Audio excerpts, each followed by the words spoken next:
우리가 잘 알고 있는 안중근 의사, 위국 헌신 군인 본분, 나라를 위해 몸을 바치는 것은 군인의 본분이라는 유명한 말을 남겼습니다.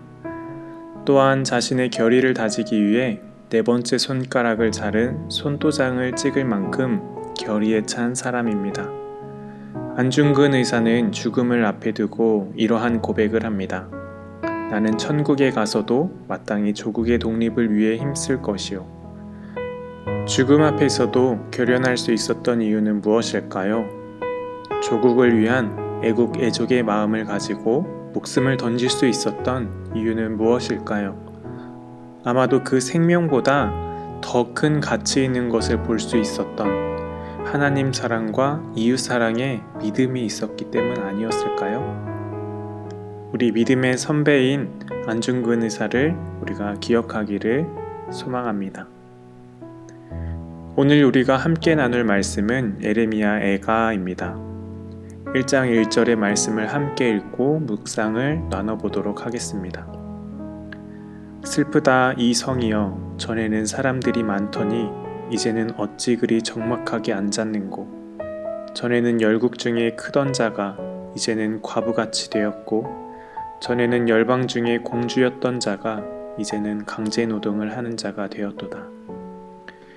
예레미야 애가는 이스라엘의 수도인 예루살렘이 바벨론에 함락된 후에 기록된 시입니다. 성경의 이름에서도 나타나는 것처럼 애가는 슬픈 노래입니다.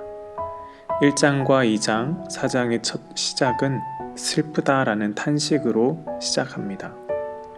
나라를 잃은 슬픔, 그 나라 중에 유다가 가장 사랑하는 성, 하나님이 임재하시는 하나님의 처소인 성전이 있는 성, 예루살렘이 무너지고 파괴된 모습을 보고 슬퍼하는 모습, 그리고 그것을 보면서 처절하게 애통하는 모습이 기록되어 있습니다.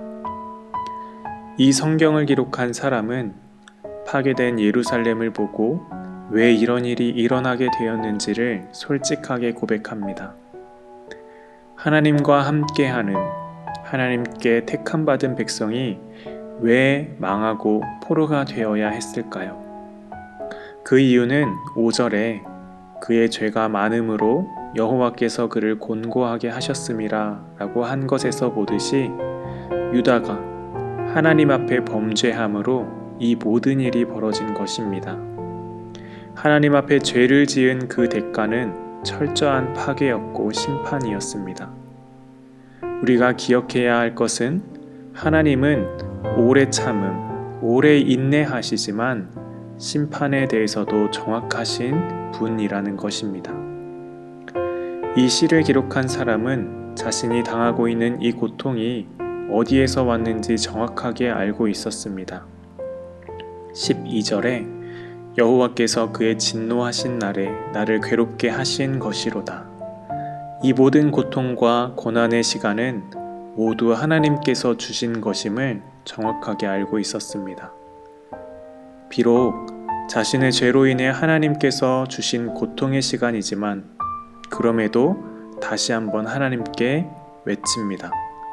여호와여 나를 돌보시옵소서. 여호와여 보시옵소서. 내가 환난을 당하여 나의 애를 다 태우고 나의 마음이 상하오나 나의 반역이 심히 크미니이다. 이 말은 하나님께서 주신 이 고통이 나를 너무나 괴롭게 합니다. 하지만 내가 지은 죄가 정말 큽니다. 예레미야 애가를 읽고 묵상하고 있으면 나의 모습을 보는 것 같습니다. 본문에 나오는 유다인들처럼 삶의 터전이 없어지고 누군가 채찍질하는 고통과 아픔은 없지만 오늘 하루를 어떻게 살아야 하는지 나의 삶을 보고 매일매일 평가하는 사람들의 시선을 통해 또 사회 속에서 경쟁하고 이겨야만 할 것 같은 강박에 사로잡힌 모습들을 통해 하나님을 믿는다 하면서도 끊임없이 의심하는 나의 모습들이 이 예레미야 애가를 통해 비춰지는 것 같습니다. 그렇지만 이 성경을 통해 위로받는 것은 죄를 고백하고 회개함으로 다시 회복할 수 있다는 것입니다. 다시 하나님의 용서와 사랑의 은혜를 또 누릴 수 있다는 것입니다. 여러분, 예레미야가의 슬픈 탄식과 외침은 결코 탄식으로 끝나지 않습니다.